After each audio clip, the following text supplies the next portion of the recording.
Hi everyone, Alex Tardy here, National Weather Service. Something to talk about more than Santa Ana winds and fire weather. Significant precipitation and a cold storm for this weekend through Monday. Let's take a look at things. All right, current hazards in effect include a winter storm warning for our bigger mountains, winter weather advisory for less snowfall for our smaller mountains in San Diego. There's also an air quality alert for smoke from the Otay Border 2 fire. And then we've issued some wind advisories for our desert slopes because now the wind's blowing opposite direction. Note up in LA area, you can see the green are some flood watches for their burn scars. Speaking of burn scars, here's a look, recent photo of the line fire. This is taken up around 7,800 feet looking towards the Santa Ana water drainage. So burn scars can completely, like in this case, remove all vegetation along the slopes, exposing the soil and just leaving behind the rocks. And what happens is when rain falls on it, it's now not able to absorb it. It actually repels it. So it's actually a seal with that couple inches of ash, dust, and sand. And so the water runs off much faster. So you get more water runoff that's quicker.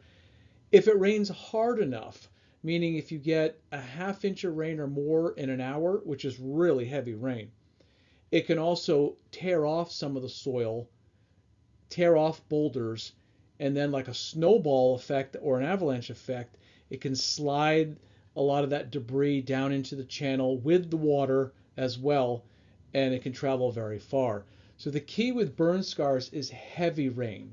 Light rain is good, but the bottom line with the burn scar is that it's going to repel the water because of the burned surface. Now, further down on Highway 330, here's a look at the line fire, and you can see similar type of effect with different soil types, but you can see even trees to the top of this ridge in this drainage are severely burned. Now, Caltrans has done a lot of work on, for example, Highway 330 to reduce some of this runoff, but now that there's no vegetation, you're going to naturally have a lot more water and flooding in the low-lying areas, and if the rain is heavy enough, you could have actual mud and debris flows coming down. Here are the burn scars in Southern California. You've heard us talk about them. The bridge line and airport all occurred about the same time in September, October. And then the most recent, the Eaton, and then also the Palisades, and then down by Otay Mountain, border number 2, that just occurred last night. The burn scars cover different levels of elevation, so that gets tricky too when we start talking about the threat areas. Now, with this particular storm coming up, we're going to see mostly snow above 5,000 feet. So as you can see here, I labeled the burn scars. You can see they mostly go above 5,000 feet, the bridge and the line, those two big ones, but the airport is much more exposed because it's a lower elevation burn. Now, to put an end to the Santa Anas and humidity, this is a map showing the humidity today. It's still very low inland and over the mountains, but it's starting to increase rapidly along the coast.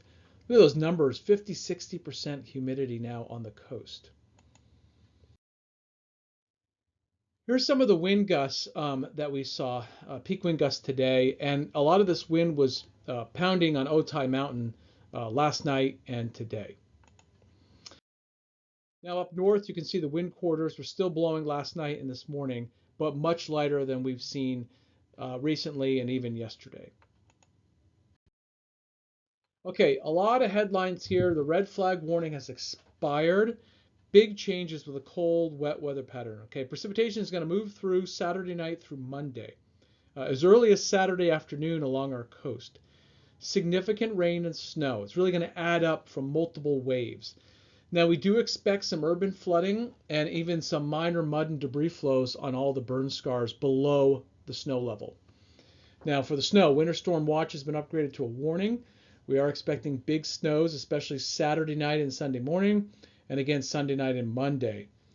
For the urban areas, what's going to cause some of that urban flooding? Well, maximum rainfall rates of a quarter inch or a little bit more in 1 hour period. There's potential for lightning and some of the heavier showers and even some small hail along the coast. Not snow, but small hail. Rainfall amounts of a ½ inch to an inch when it's all said and done, most areas. A little bit less in the desert. A lot of our mountains will see up around 2 inches of water, locally more. Significant snowfall above the snow level, so really above 5,000 feet, 6 to 24 inches. So we're going to see around 24 inches up around 7,000 feet. So that's like Big Bear, just above Big Bear. And above Mountain High, that area, we could see up to 24 to 36 inches. So that's where the 3 feet is indicated, possibly at these ski resorts all across San Gabriel's and San Bernardino's. Some snow accumulation can make it all the way down to 3,500. Now, the weather pattern over the past winter has been avoiding us, going directly to the north. Now, in January, it's been severe. It's been going up and over us. So we've been on the back, dry, windy side of every single storm. It's not that there hasn't been storms. They've been going to our north and east. That has resulted in drought conditions worsening week by week. We are now, because of the driest start to the water year in Southern California, in extreme drought, red here for a lot of areas. And most other areas in Southern California, D2 severe drought. The change has been dramatic. Just over the past 4 weeks shown here, the drought has really cropped up quickly after not having any precipitation for most areas in January. Now, if we look at the timeline of drought for Southern California, like LA to San Diego, we can see we've been in some big droughts, especially 2014, but this one is creeping up quick as well. And our most recent drought was ended in that really wet year. Remember that one, 2022, 23? That wiped out the drought until it just returned now. The weather pattern. Offshore Santa Ana winds are ending and we're turning onshore as I speak. And that's because the storm system's coming directly from the north, right out of northern Canada and the Yukon. But this time, it's going to break away and stall over Southern California.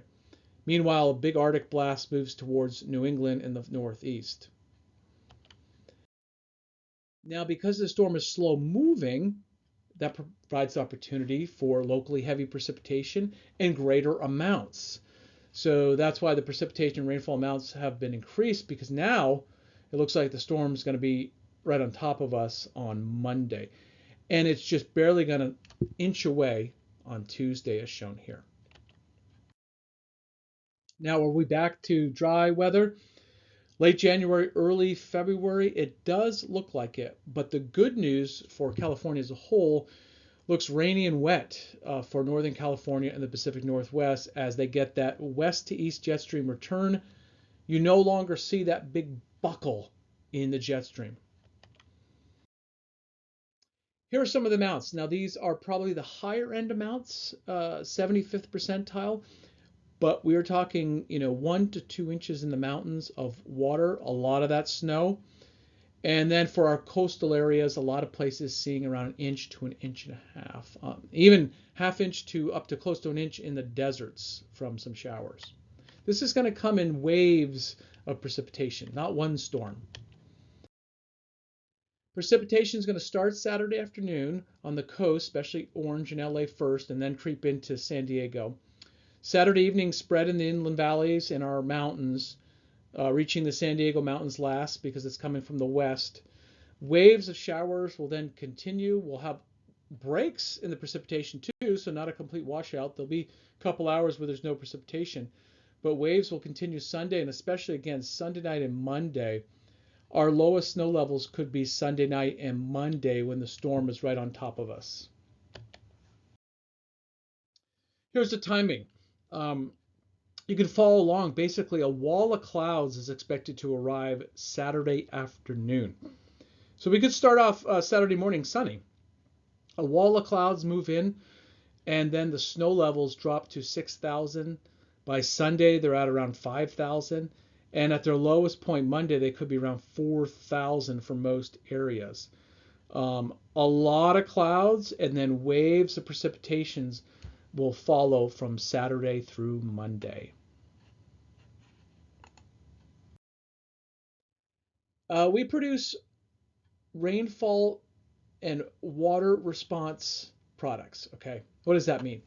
So when it rains or when we predict a certain amount of rain, we can project that or forecast where it's going to go in particular basins and streams. So for example, the San Diego River, based on the current rainfall forecast, the prediction is to jump up to about 6 feet as shown here. And that will be early on Monday. Now, no forecast is perfect, so on the right-hand side, we provide a range of the possibilities. So if the rain is harder or lighter, different response. waternoaa.gov. The National Weather Service issued excessive rainfall outlook as shown here. So these green shaded areas do have a probability of about 10% of seeing too much rain that could cause flash flooding. Now, the primary concern will be the burn scars that we talked about, but even areas around the burn scars. The snowfall forecast is significant. I'm showing you the most likely scenario here, and I've got 12 to 18 inches for mountain communities like Wrightwood and Big Bear, with more along the ski slope areas, and even several inches, maybe half a foot at Idlewild.